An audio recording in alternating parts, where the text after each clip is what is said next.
Sí, doctora. Listo. Vamos a empezar con lo que es la última parte de hígado y vías biliares. Vamos a concluir con lo que es patología de la vesícula biliar. La vesícula biliar, como ustedes bien saben, es un órgano no esencial. De hecho, es una causa bastante frecuente de cirugía y corresponde a un órgano que funciona como un reservorio, el cual tiene una capacidad aproximada de 50 ml de contenido. Sí, que este contenido es un contenido, pues, normalmente biliar, pero alrededor del día, a través de la vesícula, circula aproximadamente 1 litro de bilis, que es lo que produce el hígado. Entonces, la vesícula biliar, histológicamente, y a diferencia del resto del tracto gastrointestinal, está compuesto por una superficie mucosa, por debajo la lámina propia, y a diferencia del resto del tracto gastrointestinal, como les decía, que tiene una muscular de la mucosa, tiene una capa más bien fibromuscular y hacia el hígado, tiene una zona de unión y una zona o una cara libre que está recubierta por superficie serosa.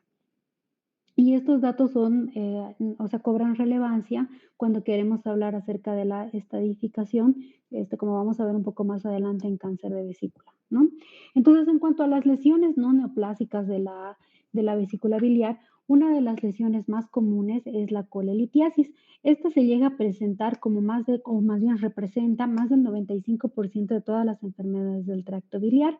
En nuestro medio es una de las enfermedades más frecuentemente que se encuentran en esta localización y pues esta puede llegar a afectar hasta un 20% de la población adulta, ¿no? Entonces la colelitiasis va a tener una distribución variable y esta distribución tiene que, o sea, más bien se relaciona con las distintas áreas geográficas, siendo en Sudamérica, particularmente en Chile y en Bolivia, relativamente frecuente. También tiene relación con más bien tiene una distribución diferente entre la edad y el sexo, siendo más frecuente en aquellas mujeres, sobre todo en edad fértil. También están relacionados factores medioambientales en su desarrollo, sobre todo pueden ser como exposición a algunos agentes infecciosos del tracto gastrointestinal.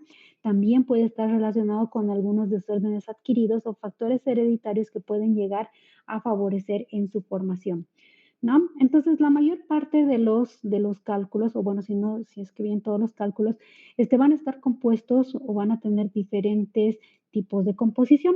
La mayor parte de los cálculos va a tener un predominio de componente de colesterol. Se denomina cálculo de colesterol cuando en su composición existe más del 50% de colesterol monohidrato. Nosotros sabemos de que los cálculos en general son cálculos mixtos, es decir, que tienen diversos componentes, no solamente de colesterol, sino también de calcio, por ejemplo, en algunas ocasiones tienen alguna composición también de pigmento, pero así es como les denominamos a los cálculos de colesterol, ¿no? Entonces, los cálculos de colesterol van a tener una distribución geográfica, como les decía, que van a predominar en el norte de Europa, en Norte y Sudamérica, sobre todo se observan nativos americanos y también en los nativos mexicanos. Como les decía, en cuanto a la edad, va a ser más frecuente entre la tercera y la cuarta década de la vida, aunque en nuestra población también se ha llegado a observar desde la segunda década de la vida. Está relacionado también con las hormonas femeninas, es decir, mujeres que se encuentran en edad fértil, o aquellas mujeres que usan anticonceptivos orales, o también se relaciona con el embarazo. También está relacionada la obesidad y los síndromes metabólicos que están relacionados con la obesidad o una reducción rápida de peso. La éstasis vesicular es un factor que también está relacionado con su desarrollo y los desórdenes del metabolismo de los ácidos biliares, así como los síndromes que tienen que ver con hiperlipidemia. En el otro lado, los otros cálculos que representan un menor porcentaje también pueden estar compuestos predominantemente por pigmento, es decir, por bilirrubinato de calcio. Fíjense cómo la diferencia entre la composición de estos cálculos y los anteriores son diferentes. ¿Sí? Los cálculos de pigmento van a ser más frecuentemente encontrados en poblaciones asiáticas, sobre todo del área rural, y van a estar relacionados con factores que van a favorecer el incremento de bilirrubina, como por ejemplo la anemia crónica hemolítica, en algunas ocasiones las infecciones biliares, como por ejemplo por salmonela, y algunos desórdenes gastrointestinales, como los ileales, la presencia de fibrosis quística o la insuficiencia pancreática. Los cálculos de pigmento son verdaderamente más poco frecuentes y mucho menos frecuentes aún cuando se encuentran de manera pura. En cuanto a su desarrollo, podemos encontrar que tanto los cálculos o más bien, vamos a encontrar que los cálculos de colesterol, que son los que se encuentran en el 80% de los casos, como vemos en este esquema, van a estar relacionados con un estado de hipersaturación, de la bilis con disminución de la solubilidad del colesterol. Entonces, como les comentaba, todos aquellos factores que van a favorecer el incremento del colesterol y aquellos factores que van a disminuir las sales biliares y la lecitina van a favorecer que se precipite en conjunto con el calcio, y todos estos factores van a ser los que van a iniciar el proceso de nucleación del cálculo biliar. Entonces, entre todos estos factores tienen que ver la hipersaturación, la hipomotilidad en algunas ocasiones de la vesícula biliar, y estos van a tener que ver en la nucleación acelerada de los cristales de colesterol y en algunas ocasiones también la hipersecreción de moco. En el caso de los cálculos de pigmento, lo que va a existir más bien es, un incremento de la bilirrubina no conjugada, como les comentaba, como por ejemplo en los estados hemolíticos de la sangre. Básicamente, esta bilirrubina no conjugada se va a conjuncionar con las sales de calcio, ¿sí? Y esta precipitación es la que va a dar origen a estos cálculos. Clásicamente, los cálculos de colesterol van a tener una coloración, como amarilla blanquecina, y los cálculos de pigmento, más bien una coloración entre verde a negro. Estos cálculos más frecuentemente pueden llegar a ser mixtos, ¿sí? Y en algunas ocasiones estos cálculos mixtos no solamente van a localizarse dentro de la vesícula biliar, sino también pueden llegar a presentarse por fuera de la vesícula biliar en las vías extrahepáticas.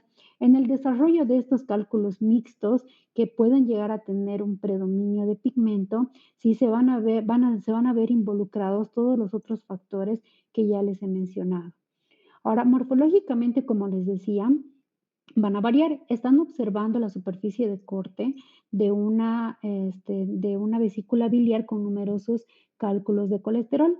Los cálculos de colesterol, por el hecho mismo de que usualmente son numerosos, habitualmente se los vamos a encontrar de apariencia facetada.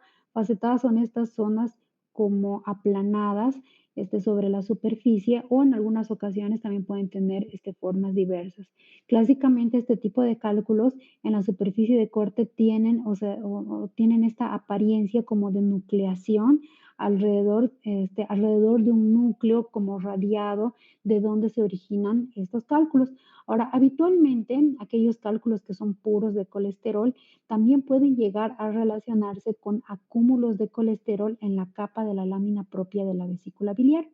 Macroscópicamente, esto va a ser diagnosticado como colesterolosis y se observa como unas estrías amarillentas, o que le confieren una apariencia como atigrada o reticulada a la superficie de la vesícula biliar, que en la microscopía corresponde a los acúmulos de macrófagos de apariencia espumosa o con contenido de colesterol que se depositan en la lámina propia de la vesícula biliar. En algunas ocasiones, estos acúmulos de macrófagos espumosos pueden llegar a formar verdaderas estructuras polipoides y conformar pólipos de colesterol en la vesícula biliar. Eso es relativamente frecuente en nuestro medio, y por estudios de imagen pueden llegar a ser el diagnóstico diferencial con una neoplasia intravesicular.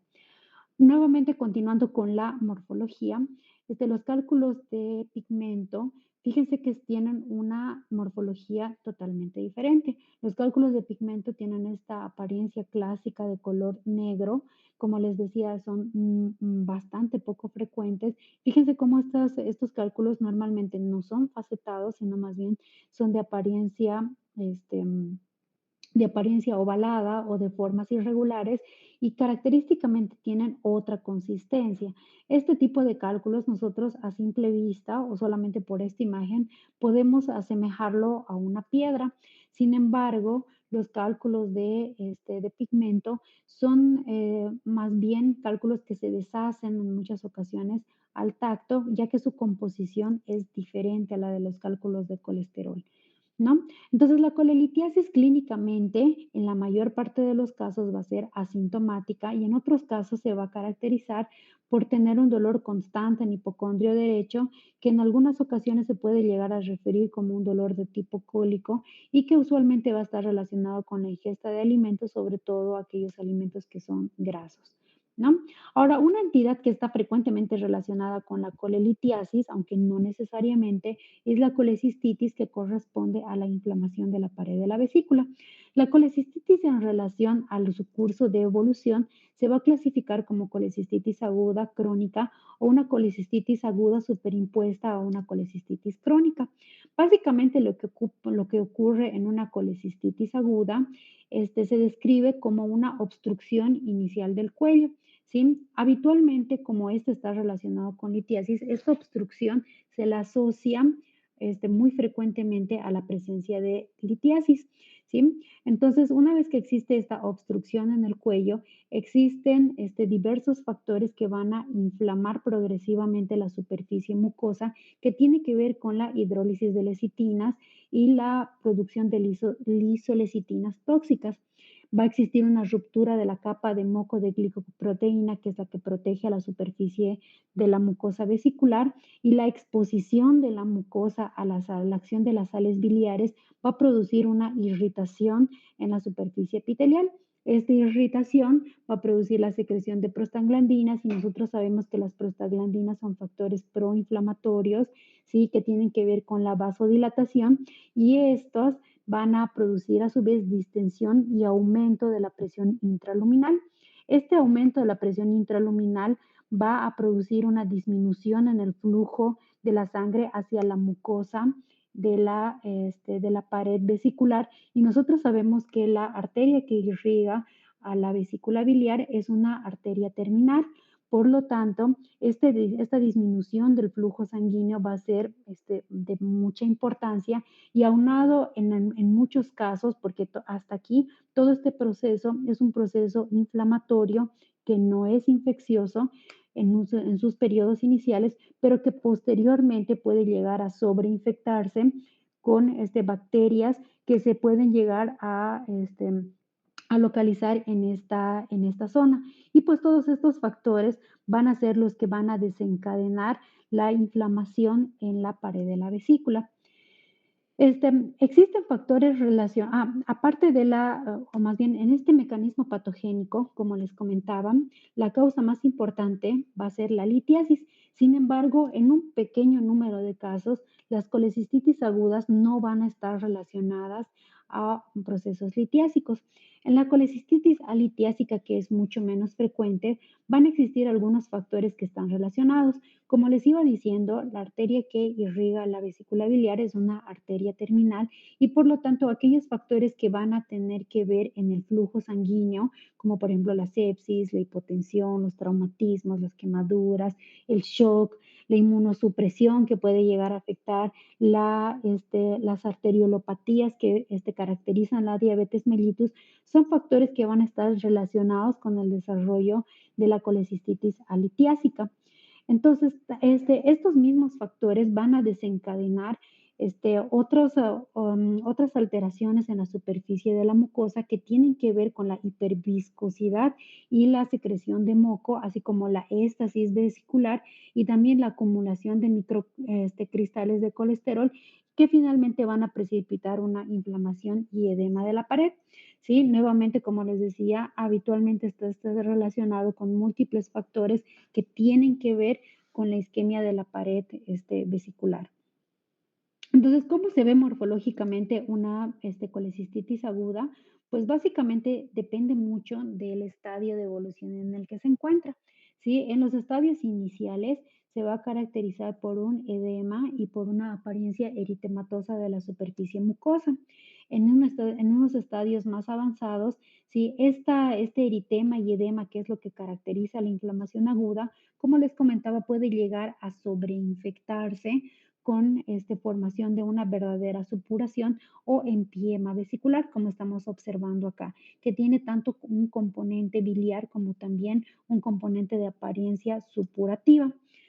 Ahora, vamos a contrastar lo que es la colecistitis aguda con lo que es la colecistitis crónica. Nosotros pensaríamos que la colecistitis crónica simplemente es un estado de cronicidad o múltiples episodios de la colecistitis aguda y en la mayor parte de los casos probablemente sea así. Sin embargo, también se ha observado que la colecistitis crónica puede llegar a presentarse en algunas ocasiones sin cálculos y esto puede deberse a una sobresaturación de la bilis. La colecistitis crónica no necesariamente está relacionada con obstrucción, relacionado con los litos, lo cual sí está bastante relacionado con la colecistitis aguda. Es decir, esta obstrucción no es indispensable para el desarrollo de la colecistitis crónica y pues obviamente también está relacionada en la mayor parte de los casos con cálculos y en algunas otras ocasiones con infecciones, sobre todo de microorganismos de esta localización, como por ejemplo la salmonela. La colecistitis aguda y crónica van a tener algunas morfologías en la microscopía. Morfológicamente, la colecistitis aguda pues, se va a caracterizar por una inflamación de predominio polimorfonuclear que se va a localizar entre el tejido mesenquimatoso del epitelio y también llega a afectar el epitelio de la vesícula. Característicamente, en la colecistitis crónica se pueden llegar a formar los senos de Rokitansky-Ashchoff. Los senos de Rokitansky-Ashchoff son como unas herniaciones de la superficie mucosa que se extienden a través de la capa fibromuscular. Es de capital importancia poder reconocer este tipo de senos porque cuando nosotros estamos observando una lesión displásica o neoplásica, estas lesiones pueden llegar a extenderse sobre la superficie de un seno de Rokitansky. Sí, pueden llegar a simular una neoplasia invasora en una localización donde no existe. ¿Sí? Ahora, existen algunos patrones morfológicos macro y microscópicos que son de relevancia en la colecistitis crónica. Uno de ellos es la colecistitis xantogranulomatosa. La colecistitis xantogranulomatosa se caracteriza por una inflamación de tipo granulomatosa con el acúmulo de xantocitos en la totalidad de la pared de la vesícula biliar. Es de relevancia clínica y también patológica, porque como ustedes podrán ver en esta macroscopía y en esta superficie de corte, la pared de la vesícula se encuentra irregularmente engrosada, con zonas de apariencia amarillenta que en realidad representan las zonas de necrosis xantomatosa, más sin embargo, en muchas ocasiones puede llegar a confundirse con un adenocarcinoma de la vesícula biliar, ¿sí? Otra entidad que también es importante con relación a las colecistitis crónicas es la vesícula en porcelana. Se dice que la vesícula en porcelana o la vesícula escleroatrófica con hialinización y con calcificación secundaria van a ser lesiones precursoras, ¿sí? O un preludio a la displasia y a la subsecuente neoplasia, ¿sí? Entonces, microscópicamente, como les decía, la colecistitis xantogranulomatosa se va a caracterizar por un acúmulo de xantocitos, como podemos ver en esta imagen, que van a discurrir por toda la pared de la vesícula. Y la colecistitis escleroatrófica, fíjense cómo existe un borramiento de la superficie mucosa y más bien existe un reemplazo de la capa fibromuscular por un tejido hialino. Ya no se encuentra verdaderamente tejido muscular aquí, ¿sí? Y habitualmente en esta misma capa se llegan a acumular cristales de calcio, ¿sí? Entonces, estos cristales de calcio pueden ser radiolucentes o más bien, perdón, radiopacos en los estudios de imagen y pueden llegar a observarse incluso en una radiografía. Ahora, ¿cuáles son las complicaciones de la colecistitis? Pues sobre una colecistitis, como les comentaba, inicialmente puede haber una sobreinfección bacteriana con la formación de un empiema vesicular. Si en algunas ocasiones el acúmulo, la obstrucción, el edema, si el incremento de presión dentro de la vesícula pueden llegar a producir una ruptura y también una perforación en la vesícula. En algunas ocasiones, cuando los cálculos llegan a acomodarse o a enclavarse hacia el conducto cístico, entonces estos pueden abrirse directamente hacia el resto de las vías, hacia las vías biliares extrahepáticas e inclusive hacia el tracto gastrointestinal y conformar fístulas bilioentéricas. Otra complicación, o más bien, y en algunas ocasiones, la colecistitis puede llegar a complicar una enfermedad subyacente. Ya habíamos hablado como las colecistitis alitiésicas en un contexto de lesiones que pueden producir isquemia, puede llegar a producirse, ¿no? Entonces, una colecistitis puede llegar a complicar una enfermedad. Bueno, ahora vamos a hablar de lo que es el cáncer de vesícula biliar. Yo sé que en su libro, sí, y probablemente en muchos otros libros, sí, hablan muy poco acerca del cáncer de vesícula biliar, pero al menos en nuestro medio es muy importante que nosotros conozcamos esta entidad. Estas imágenes son extraídas del Globocan del año 2020 y fíjense cómo a nivel mundial nuestro país, sí, es uno de los países que tiene mayor incidencia de cáncer de vesícula biliar en conjunto con Chile y en conjunto con Perú, solamente equiparable a algunos países asiáticos y algunos países de África, ¿sí? En nuestro país es la cuarta causa o es la es del el can es el cáncer, en el lugar de incidencia en cuarto lugar, más frecuentemente observado en mujeres, pero también en varones, solamente por debajo del cáncer de cérvix, de mama y de próstata, ¿sí? Y fíjense cómo es de frecuente. En otros medios no es nada frecuente el cáncer de vesícula biliar, ¿sí? Entonces, en realidad hay muchas cosas, muchos estudios que no se han realizado en este tipo de cáncer. Sí, porque lastimosamente en nuestro medio no nos agrada mucho la investigación, ¿no? Entonces, nuevamente es una torta en la cual podemos observar, sí, cuál es la incidencia del cáncer de vesícula biliar en nuestro medio, por lo tanto, es algo que nosotros debemos, conocer, ¿no? Entonces, esta es la clasificación de la Organización Mundial de la Salud para los tumores de las vías biliares extrahepáticas y además del cáncer de vesícula biliar. Fíjense cómo en esta clasificación también toma en cuenta aquellas lesiones que son precursoras del adenocarcinoma, que es la histología más común del cáncer de vesícula. Entonces, en su patogenia, sí, solamente prestemos la atención a estos cuadritos de aquí. En realidad, este esquema nos muestra la patogenia de los diferentes tumores de las vías extra e intrahepáticas y además de la vesícula biliar y de las vías pancreatobiliares. Sin embargo, en el cáncer de vesícula, el gen que está más comúnmente afectado es el P53 a través de estas otras dos vías y en muchas ocasiones también se ha observado que está mutado el EGFR y en algunas ocasiones el HER2. La secuencia básica que predomina en el desarrollo de cáncer de vesícula es la secuencia de inflamación, metaplasia, displasia hasta carcinoma. Hacia la formación de displasia de alto grado y carcinoma, la mayormente va a estar relacionada con la mutación de P53. Por lo tanto, también va a estar relacionado en algunos casos con algunos síndromes en los cuales el P53 se vea afectado, ¿no? Entonces, las neoplasias intraepiteliales biliares, que es así como se van a denominar las lesiones precursoras del cáncer de vesícula, se van a dividir en lesiones planas y lesiones papilares, ¿sí? Las lesiones planas son lesiones que usualmente vamos a encontrar en el contexto de la examinación de una colecistitis aguda o crónica, ¿sí? De rutina, extraída por litiasis, o sea, por cualquier otra situación, ¿sí? Entonces, la neoplasia intraepitelial biliar se va a dividir según el grado de displasia en bajo y alto grado.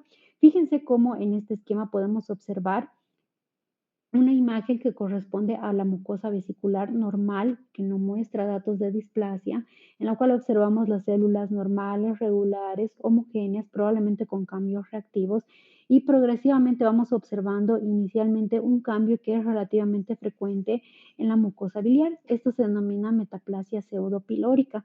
Vean cómo las células aparentan o semejan mucho a la superficie foveolar del estómago, ¿sí? Y posterior a esta metaplasia puede llegar a inicialmente presentar displasia de bajo grado, que se observa mejor en este acercamiento.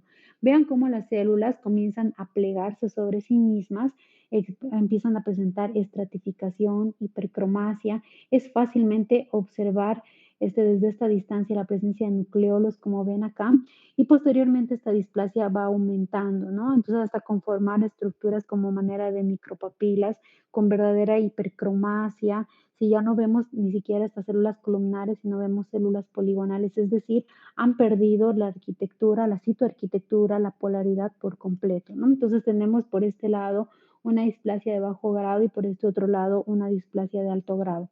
Entonces, arquitecturalmente, esta neoplasia intraepitelial biliar puede ser plana, como se las estoy mostrando. Aquí nuevamente un ejemplo de displasia de bajo grado y displasia de alto grado.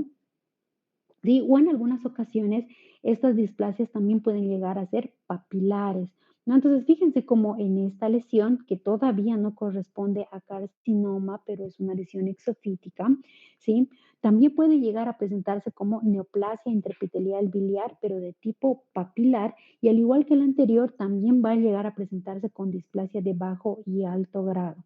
Esta lesión puede presentarse tanto dentro de la vesícula biliar como también dentro de las vías biliares extrahepáticas, por ejemplo, en el conducto colédoco o en el conducto hepático común. ¿Sí? Entonces, estas lesiones pueden ser observadas en la macroscopía, en los estudios de imagen y pueden llegar a hacer sospechar de que, o más bien el preludio del cáncer.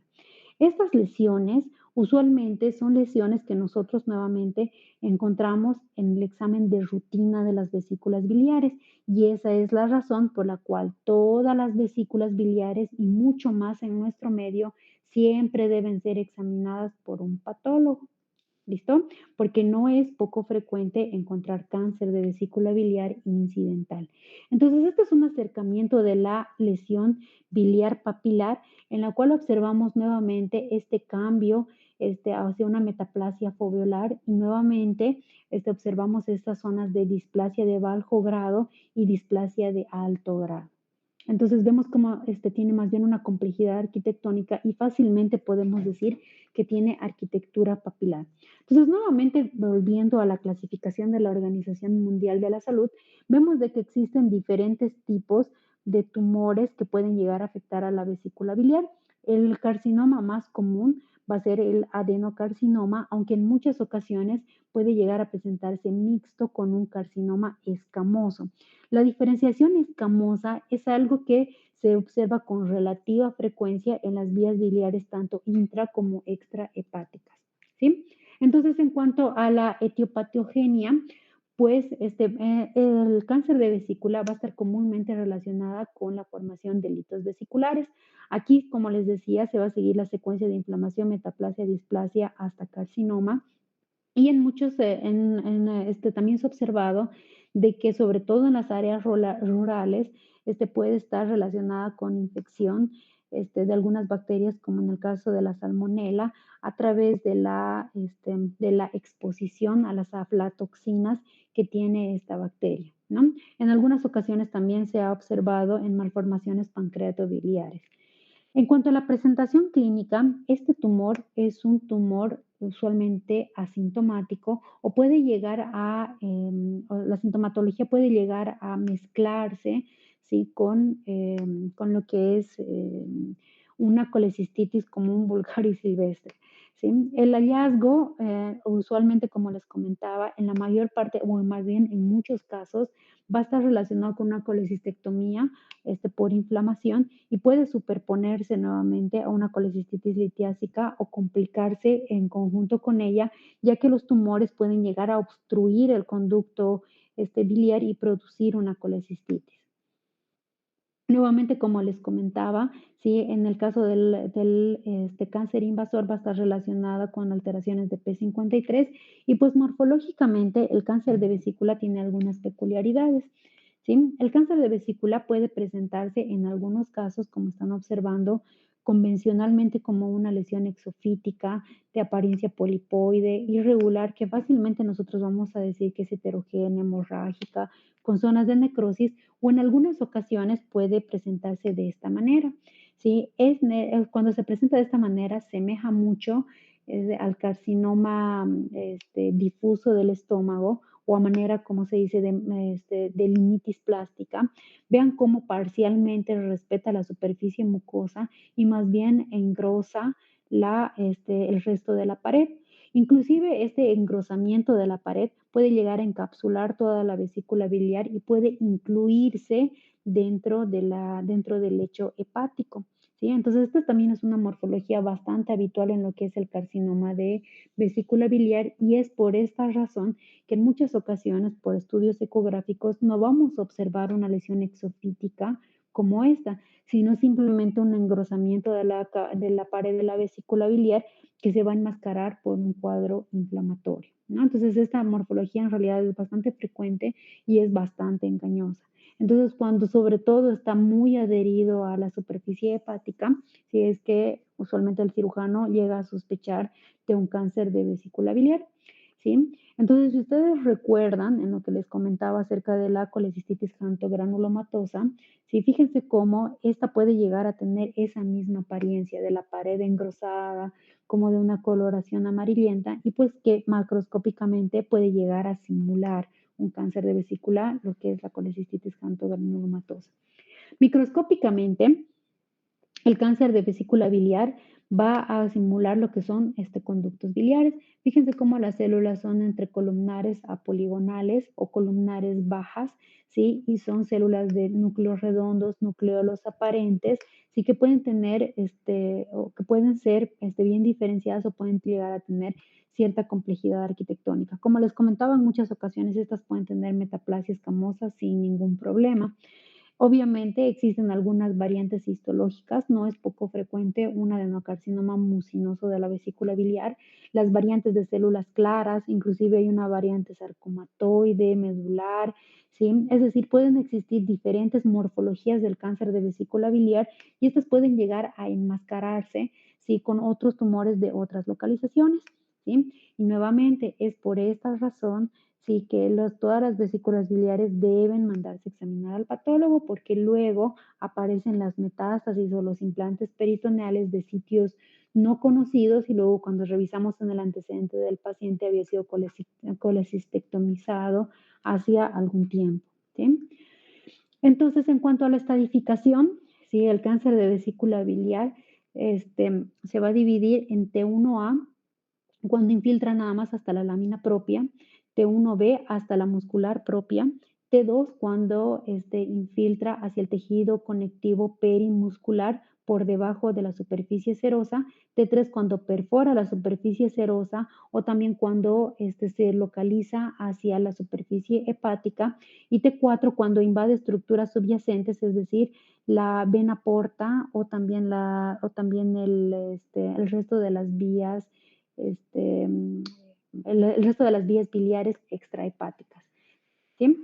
Entonces, en relación a esto, ¿sí? Básicamente, solamente hasta el estadio T2 podríamos decir de que podríamos tener la esperanza de poder curar un cáncer de vesícula biliar con una cirugía, ¿sí? Este tumor es un tumor de muy mal pronóstico. La supervivencia a los 5 años es menor al 10%.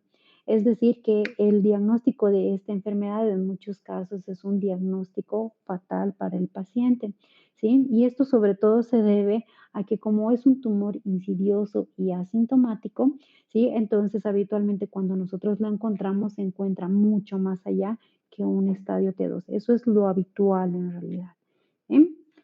Ok, eso es todo acerca de vesícula biliar. No sé si tienen alguna duda, alguna pregunta.